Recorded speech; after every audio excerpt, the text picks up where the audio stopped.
Hello, everybody, and welcome back to the World of Marketing podcast. I'm your host, Tom Foster, and today we'll have a guest who is doing something truly disruptive in a space that has been broken for decades. My guest is Jeremy Alters, a former attorney who is recognized as one of the nation's top 10 trial lawyers, a JD from University of Miami School of Law, and a man who spent over a decade fighting for plaintiffs in some of the most complex catastrophic injuries, medical malpractice, and mass tort cases in the country. But Jeremy didn't just win cases, he studied the system, and what he found on the funding side was nothing short of predatory. For decades, plaintiff funding operated like the Wild West, where a $5,000 advance could balloon into a $30,000 repayment by settlement. So he did what entrepreneurs do, he built a better way. Claim Angel is now the nation's first transparent legal funding marketplace, operating on a single standardized rate and already trusted by 500,000, I'm giving you that, That'd be great. 500, 500 plus leading law firms nationwide. Yeah, you'll be 500,000 before you know it. You'll have the Let's do whole it. country. And they've done it with the backing of a name you all might recognize, John Morgan, founder of Morgan & Morgan, the nation's largest plaintiff law firm, called Claim Angel, the Charles Schwab of client funding. Jeremy, as a marketer at heart, what excites me most is not just what you built, it's how you positioned it and brought it to market. And that's exactly what we're going to dig in today. Welcome, buddy. Great. Thank you very much for having me. Yeah, so the origin story. We Mm. talked a little bit about that before I hit record, and I wanted to give you a chance to tell us how you got Sure. to where you are. All right. I appreciate it. It's a rise and fall from grace and an adaptation and a rise again. I was a trial lawyer, as you mentioned, for 21, 22 years. I started in the catastrophic medical negligence, trucking case, that sort of thing. Tried a ton of cases. Went from there to mass torts and class actions, and at some point got labeled the class action king, which was Nice. pretty cool. I liked Yeah. it. That kind of stuff helps your ego. Rose and rose and rose. Had some of the biggest cases in the country against some of the biggest banks in the country. I sued 41 of the nation's bank for the resequencing of overdrafts against underprivileged people on their debit cards, where they would charge them 5 overdraft charges on Monday instead of the one because they resequenced the charges. Long story, not to get into it, but I ended up settling that case with a group of lawyers. I was lead counsel for a while, and we settled the totality of that for I can't tell the exact amount, but somewhere around $1.35 billion dollars. Wow. Yeah, it was great. It was great, and it was my rise and fall was right there. I had a firm that went from 12 to 345 people. We did it in the span of, gosh, 6 to 7 months. I was handling and started the Chinese drywall class action, which turned into a mass tort. So I was handling all these cases. It was new to me, and I was stupid and I was naive and I screwed up. And it's not something I'm proud of, not something that anyone should do. But I'll give you a couple of little tidbits from it. So we started settling these cases and growing and doing all these things. And I turned over the management of the firm to another lawyer who was very capable. And I lost sight of my responsibility, which is to make sure the firm is running the right way. And the firm ran into financial problems. And those financial problems were solved by using trust account money to pay operating bills. Absolutely, unequivocally, do not do it. Worst thing you could do. We did it. My responsibility. It was hard for me to accept it was my responsibility, but in retrospect, after time, you can see what you did wrong. And I won't use the curse word I Sure. like, but I Hindsight screwed is up. 2020. Yeah, correct. So it was used as leverage to get me off of that big case. It became very public. I was very close with Barack Obama for years and years and years before he was president. That was used as leverage. In fact, one of the papers, Tom, up by where you are, the Washington Examiner, called me Obama's creep, which, by the way, was the greatest insult I ever got. I thought that was really cool that someone cared enough about me to think that I was his creep. But anyway, Yeah, right. it was pretty cool. I show this when I give a talk about this. I show it on the screen. But we settled a bunch of cases, big cases. I settled in my career over $5.5 billion in cases, settled or tried to verdict. So I was about as high flying as you could get. But that fall is hard, Tom. and it happens, and it just is brutal. And when it's your fault, like it was mine, even though it's hard to accept, it's bad. And what you have to focus on as a lawyer, and lawyers, listen, I love them, That's a but we're tough all, business to be in anyway. it is. And And I it's filled bet with you grief. found out who your friends really were. Yeah, I didn't have very many, Tom. They were mostly gone. Yeah. My family, my kids, and a few friends who were lawyers that stuck by me. But ethics is the thing that lawyers fear, but we don't follow it. And everybody, when I give my talk, Tom, I say, if you've ever violated an ethics law and you know it, blink once.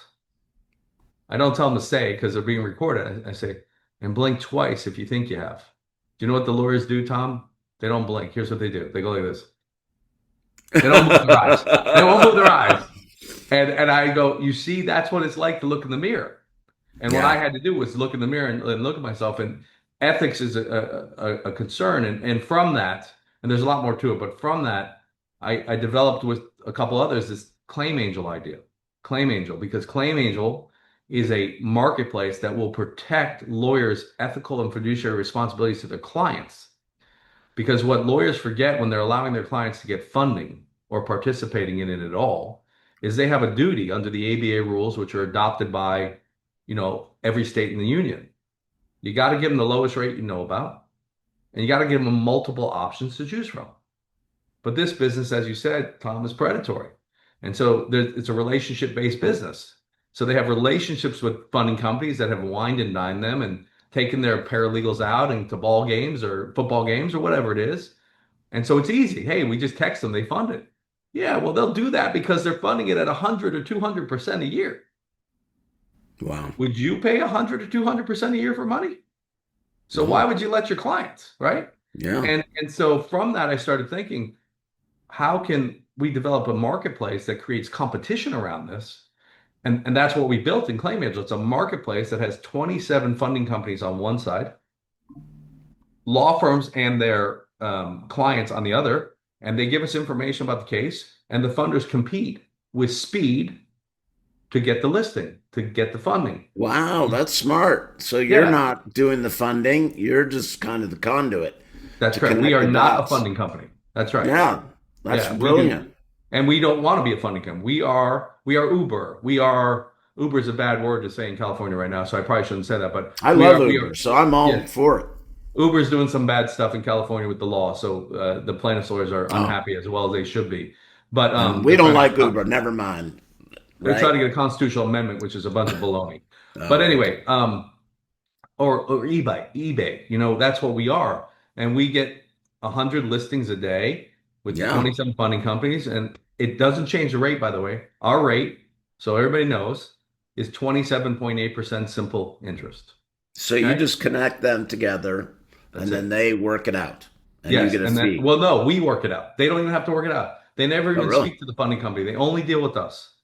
And then for Wow. the funding company, this is the best part. They only need one employee. They need one person to underwrite the case and click a button. We do all the rest of the work. We do all the sales, negotiations, servicing, you name it. And the law firm only has to deal with Claim Angel. And we've got portals that we've built where they can see everything live, and we're integrated with case management systems, which has been great. And so we've taken off. It's been amazing. And I do believe, and I'm going to steal your word, that we are disrupting the industry, a predatory industry, in a meaningful way for Yeah, plaintiffs. is that because that was a big problem that a lot of the plaintiff attorneys were having is dealing with this predatory and they're very skeptical of the whole market of getting funding and all that and You got it. Yeah. so you Think about it you this way, solve a Tom. big problem for them. I think so. I think so. And think about it this way. $500 billion a year is paid out by insurance companies and corporations in lawsuits like car accidents, trucking accidents, and all of that. 500 billion. The insurance companies control all of that. They know the data of every plaintiff. They know the information of every plaintiff. They know their financial status. They know everything. They've got algorithms and systems that know all of this. So what we did was build the system that could defeat that because time in lawsuits is power. So if we can give the client and their lawyer time, they won't have to take that $40,000 offer on the $100,000 case. that the insurance companies prey on them. We offer them 40,000, they're going to take it because they need the money. Well, we said, excuse me, screw that. Let's give them time. So we give them the I money love they it. need to pay their rent and their bills at 27.8%, which, by the way, is better than an average person's credit card by far. It's non-recourse and it has a 2x cap. So it takes 46 months to get to the 2x cap. A 2x cap, for anyone who doesn't know, is 100% interest, meaning 46 months, it's 100%, 6.95% a quarter for 46 months. You can't find that anywhere in non-recourse funding, and it works every time. And the client then, if they, are funded $1,000 at the end of the year, they pay back just shy of $1,300. And that's Wow. affordable money to grow. But like you said, the lawyers hate it. Why do they hate it? Why is only $3 billion a year funded on $500 billion in payouts? It's because at the end of the case, a client was funded $5,000 from the traditional companies that are out there, and the bill to the client 22 months later is 30,000. And so the lawyers have to say, well, we can't pay this. We got to negotiate. Then they negotiate, and they negotiate down to 20,000, think they're doing great for their client. Problem is, you just took $20,000 out of your client's pocket. I'm sorry, not 20. 5 plus interest, so let's call it 13.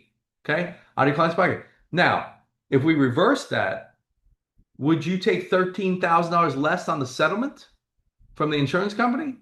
No. You wouldn't take 87,000 on a $100,000 policy. So why would you diminish the client's result by $13,000 by making them pay too much? That's the problem we solved. And we believe that if lawyers listen and look at the ethics of it, lowest rate in the industry, multiple funding options, they can buy time for their clients. And not only will their clients make more money, the lawyers will make more money because they'll get a bigger fee on the $100,000 settlement than the $40,000 settlement. And I Yeah. think that will combat what the insurance industry does. And so we're looking to expand the use of funds because we think it's a powerful thing to defeat insurance companies. Well, I love it, and I love that lawyers like yourself. And I was talking about my friend and client Dirk Derrick, who just did the podcast with this week. That he's doing the same thing, and it's experienced plaintiff lawyers that have been in the game and have dealt with the problems that all plaintiff attorneys have, which is, how to get as much as you can from the insurance company for your client and for Mhm. yourself, of course. Yep. And also, how do you do it ethically? And how do you do, just like what you said, buying time so you can Yeah. do it the right way? Yeah. You're not up against the gun. And you've fixed multiple problems that they have. Not only getting better results for the client in a quicker period of time, but also really taking away a lot of the crap that they don't like to deal with, which is like dealing with a funding company. That's right. Like That's you right. take that away too. Yeah. And I mean, like to me, this is just getting the word out, Yeah. You're exactly right? right. You're exactly right. And one of the things we've taken an even further step on, Tom, is we're now integrating with a lot of the law firm's case management systems. We're integrating with FileVine. We've integrated with Smart Advocate. So they don't even have to give us too much information. They give us a file number, and when then we have specific fields which we can get the information. It makes it seamless. And some of the clients, now get this, with real-time payments, RTP, which is in about 70% of the banks. Some of the clients are getting paid within 15 to 30 minutes of the request. Wow, And that's that changes the amazing. game. Yeah, it changes the Yeah, game. Not totally. all of That's them. incredible. Yeah, and almost everyone's getting paid same day. Almost everyone. Same day of when the contract is signed. Almost everyone's getting paid. But sometimes in 15 to 30 minutes, an hour, which is amazing. We've leveraged technology in a way that no one has ever done. And I We've want to talk leveraged about that. AI, and we're leveraging AI in a way that no one's ever done. Yeah, you told me before the call that your son is working with you on that. He's quite good at new tech, Yeah, and we utilizing AI. he's driving me crazy. That's what they do. Yeah, so he's our head That's of growth. great. Yeah, his name's Logan Alters. He's head of growth. He's a California Berkeley Haas Business School graduate. He came in to do business in the company. He was working in the VC world, and somehow, some way, he decided to work with Dad, which was shocking to I me, love but it. it's the best. And he's been doing a growth, going to conferences, that kind of thing, doing tech in the background. And with the emergence of AI, he's become a machine. And our tech team, by the way, we've got 41 employees, and a big chunk of those are tech people because we're all Right. technology. The more we leverage technology, the lower the cost we can make it. Very soon people won't even have to underwrite the cases on our platform. So he's used AI to do things that we used to take 6 months to do that he's doing in six Right. days. Not just him, but our head engineer Jason Your Davis, our team. CTO Ben Clark, the whole team, and it's been incredible the speed at which we have ramped up. And just so you know, we funded over $125 million now in the short period of time we've been Wow. around. But when I say we When funded, did you start this? our first funding was April of 2023, and almost no fundings occurred in that year, maybe $5 million worth. 2024, you mentioned Morgan to Morgan, John Morgan. So John Morgan is not part of our company. He is an advocate in the sense that he believes it's the only ethical way to fund, and he has told his lawyers, you're going to get in trouble if you don't fund the right way. If you let your clients pay 50, 100, 200%, that's on you. You're not going to do that in my firm. That's the wrong way to do it. And that's the Wow. message that we've been putting out there. Can you imagine, Tom, one day if some lawyer, maybe a class action lawyer like I used to be, by the way, no longer a lawyer, I'm disbarred. I'm eligible to be a lawyer again, but I'm disbarred, so I don't want that to be a question. I'm disbarred from all the problems that happened in my firm, which were my fault. But can you imagine one day if a class action lawyer says, you know what, I'm going to go after these lawyers in the class action for letting their clients pay 100, 200%. Can you imagine the depositions that'll take place? So you have a relationship with this firm, with this funding company. What happened? Did they take you to the Cubs game? Did they take you to the Knicks Right. game? What trip did you go on?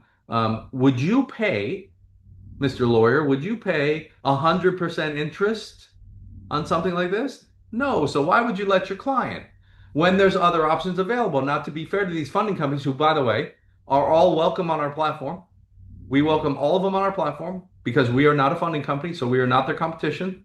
We give them cases live in a marketplace that they can click on and fund. They're all welcome. They got to use our rate, our contracts, our terms, Right. but they're all welcome. But can you imagine saying there's a 27.8% rate available and you're paying 100%? Now, why would that ever be? The only reason that would ever be is someone's lazy, someone doesn't take the time to figure it out, or they don't Right. care. And I that's was going to say unfortunate. that. Yeah. It's And better that's when you coming get in from you. trouble. That's when you get in Yeah. trouble. Take it from me. That's when you get in trouble. I'm the guy that got in trouble. You've been there. Yeah, Yeah. exactly. Yeah, don't suffer my fate. It's not a good one. And it's great that you turn your tragedy around into creating something that benefits other lawyers instead of just stomping off and putting your head in the sand and crying a river. You came back. You're an entrepreneur at heart. Most lawyers are, Yeah. and you developed a great system, and it's really just getting the word out. You're telling me also before when we were getting to know each other that when you go to speak at conferences, the other rooms are like kind of half full, and you got standing room only when you're speaking. Yeah. So, do you have some events coming up? I do. I'm doing I'm speaking at PILMA Oh, good. in San Ken Antonio. Hardison, yeah, I know him May well. 22nd. Yeah, Ken's been a big advocate for us. He's Yeah, great. that's great. Yeah, he's great. John Morgan has his conference in June, and he speaks about Claim Angel. We'll be there. He's got the Art of Outsmarting in May. I think that's in Orlando, New York. We'll be there as well. We try to hit most of the conferences so we can educate people about what we do. It's lawyers lose sight of ethics on things that are not trust accounts or client involved. What they lose sight of here, and it's not fair to them, but what they lose sight of is this is client involved. This Yeah. is taking money out of the client's pocket. And if we can protect that by being the lowest rate and having multiple funding companies, we've solved everybody's problem. Also, we're tech enabled, so we're easy as pie to use. So we're trying to help. Some lawyers don't want to listen, don't care. I get it. I think over time they'll get that. And like you said, it's getting the word out, Tom, and that's what we're trying to do. Yeah. If we can do that in a meaningful way, I think we will change the industry. But more importantly, I think we'll change the amount funded in the industry. I think it will grow. And I think that will change almost indisputably the outcomes in cases where the insurance companies and corporations are having to pay more money because they've got more time. And I think over it'll be a slog, but over time you'll see that change. And I think we can meaningfully make people's lives better. And that's the goal of every lawyer. You know, those who are in this for the right reasons, their goal is to make their clients' life better, to help them to be their voice when they couldn't speak for themselves. And most lawyers are great at it and they do it, but sometimes the things you forget about are, oh shoot, they're paying 100% when they could be paying 27%, or that sort of thing. It works in some states, by the way, like Louisiana. Some lawyers can fund themselves, fund the clients themselves, and they do that at a credit line rate of 8, 9, 10%. That's awesome. We don't ever try to get in the way of that. We're here for those who can't do that. That's what we try to do. And if we can democratize this space enough, then we've done our job. You have, and you've done a great job at pulling this company together. Everybody, if you want to know more information about what Jeremy's up to, it's claimangel.com. Jeremy, can I share your email if somebody Yes, wants to contact Jeremy at absolutely. claimangel.com? It's pretty There you easy. go. Yep. If you got questions, Jeremy's open to answer your questions. I'm sure that every lawyer, the nature is to be skeptical about any new technology, and especially coming from a guy that's been disbarred. Yeah. But listen to his story. He's been through it. He's been through the agonization, so you don't have to. And this is another great way that you can beat the insurance companies at their own game and get more money for your client. And I recommend that everybody calls Jeremy and talks to him about this. What's a good phone number, too, to get a hold of you? I'll just give my cell phone number. Oh, It's good. 786-295-8500. And I'll pick up, I'll talk to anybody. If I don't answer, text me so I know it's a lawyer calling that wants to talk about it or something like that. But you had mentioned one thing, Tom, if I could circle back to one thing, Yeah, please. when I'm talking in these talks, the rise and fall is kind of what we call it, how not to get this barred, don't suffer my fate, that kind of thing. And I mentioned that the rooms get kind of full. The rooms aren't full because I'm a great speaker or anything like that. It's not that. It's full because everybody wants to watch a plane crash. Yeah. Everybody who's driving down the road wants to see the accident. Everybody wants to see the train crash. I'm a train crash. I'm a train wreck. That's what I was. I was the highest flying Not guy in the plane, anymore. and then Not boom. any. Now you're on a high speed train. There we go. But I got to stay on the rails this time. I can't get off the Yeah. rails. So that's what people find interesting about the talk, because I say this one thing to them, Tom, lawyers, and the lawyers who listen to this will understand it. You're in a big room, everything's being recorded, and I say to them, blink once if you know you've violated an ethics rule. Don't speak up because it's being recorded. Blink twice if you think you have. And by the way, Yes. most of you have in funding. And then, Tom, what do? They don't blink. They don't do anything. They go like this. They won't blink because they don't want to know. And I say Right. that's what it's like to look in the mirror. Just realize you can prevent it when it comes to your clients and funding. And that's what we try to do. Well, I want to thank you for spending time with me today. I also wanted to just thank Paul Faust for putting us together. Yeah. Paul's a good friend. I've known him for a long time, and whenever he introduces me to somebody, I always take the call, and he's the one that put us together. Yeah. He's a big Paul's part of the Claim Angel team. Yep, he's a great guy, and he supports those that he believes in, Mm-hmm. and that comes high praise to you. So anyway, thank you so much, Jeremy. Great talking to you, everybody. It's been Tom and Jeremy on the World of Marketing please contact Jeremy about your claims and see what he can do to help you. All right, everybody. You take care, Jeremy. You stay on. Thank you, Tom. Thanks, Appreciate it. everybody.